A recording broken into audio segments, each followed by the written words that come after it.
নমস্কার, সকলকে স্বাগত জানিয়ে আজকে ব্লগটা শুরু করছি। ব্লগটি যে যেখান থেকে দেখছেন আশা করি সবাই ভালো আছেন। রাহুলের জন্মদিনের ব্লগ আজ শেয়ার করছি। এটি গত বছরের 2025-এর তুলে রাখা ভিডিওটি একটু পুরনো কিন্তু আমার কাছে অমূল্য। গত বছর রাহুলের জন্মদিনের আগের দিন দিদি এসেছিল অগিকে নিয়ে আমাদের বাড়িতে। সেদিন রাতে দিদি এবং অগি দুজনেই ছিল। অগিকে নিশ্চয়ই আপনারা চেনেন, দিদির ছোট মেয়ে, ওর ভালো নাম শ্রীসায়া ব্যানার্জি। আমরা ভালোবেসে অগি বলেই ডাকি। দাদা ভাইয়ের জন্মদিনের একদিন পরই ওর জন্মদিন, তাই দাদার জন্মদিনে থেকে নিজে জন্মদিনের নেমন্তন্ন করতে এসেছিল। মুড়ি চানাচুর খাবি? এতটা?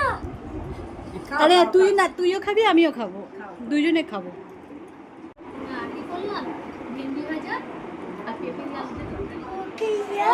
দিয়ে আমি বুঝে বেরিয়েছি পরে এসে দেখি পিছনে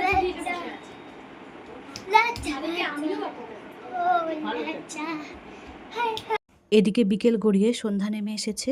দিদি এসেছে শুনে মা ওপর থেকে নেমে এলো, দিদির সঙ্গে কথা বলছে এখন। আর আমি এদিকে আগামীকালের প্রিপারেশন নিতে বসেছি। আগামীকালের জন্য ময়দাটা মেখে রেখেছি। টক দইয়ের সঙ্গে বেকিং পাউডার, বেকিং সোডা, সামান্য সাদা তেল, লবণ আর চিনি দিয়ে ময়দাটাকে মেখে রেখেছি।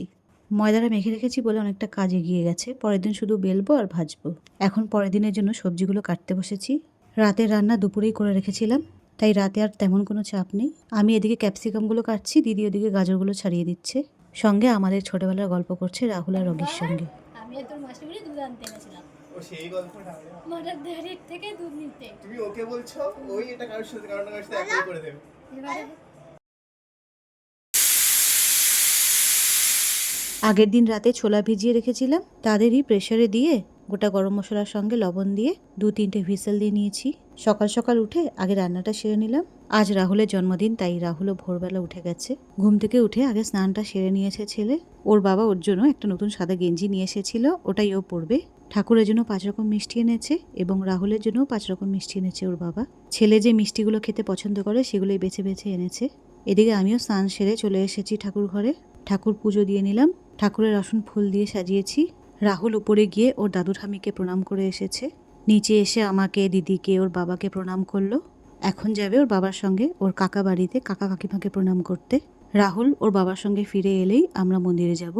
রাহুলের জন্মদিনে প্রতি বছরই আমরা ছেলেকে নিয়ে মন্দিরে যাই। এবার যেহেতু দিদি এসেছে, দিদি আর অগিও যাবে আমাদের সঙ্গে। এই মিষ্টি, ফুল, ফল সবই মন্দিরে নিয়ে যাচ্ছি। আমরা যাব লোকনাথ মন্দির, বাড়ির কাছে এই মন্দিরটা।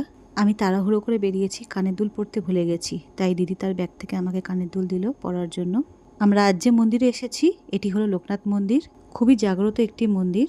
জুতো খোলার স্থানে জুতো খুলে আমরা হাত পা ধুয়ে মন্দিরে প্রবেশ করলাম। ভক্তি মনে পুজো করলাম। পুরোহিত ঠাকুরমশাইয়ের হাতে ফুল, ফল, মিষ্টি সবই তুলে দিলাম। গাছের পাকা আম এনেছিলাম, সেগুলোও দিলাম। এই মন্দিরটি আমার খুবই পছন্দের।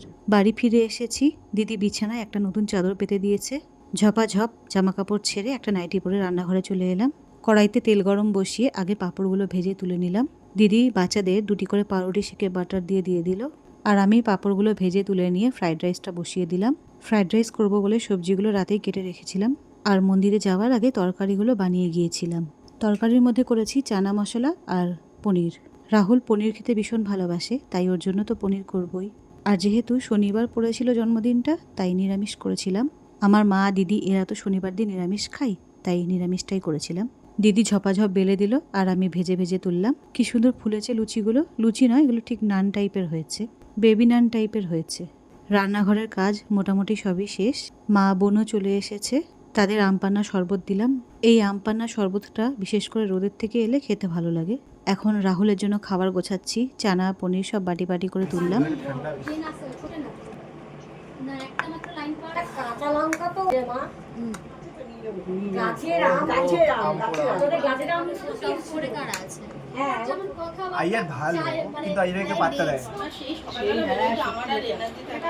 তো অন্ধকার তো হয়। কে? এই যে অলি ডু ইউ লাইক কফি?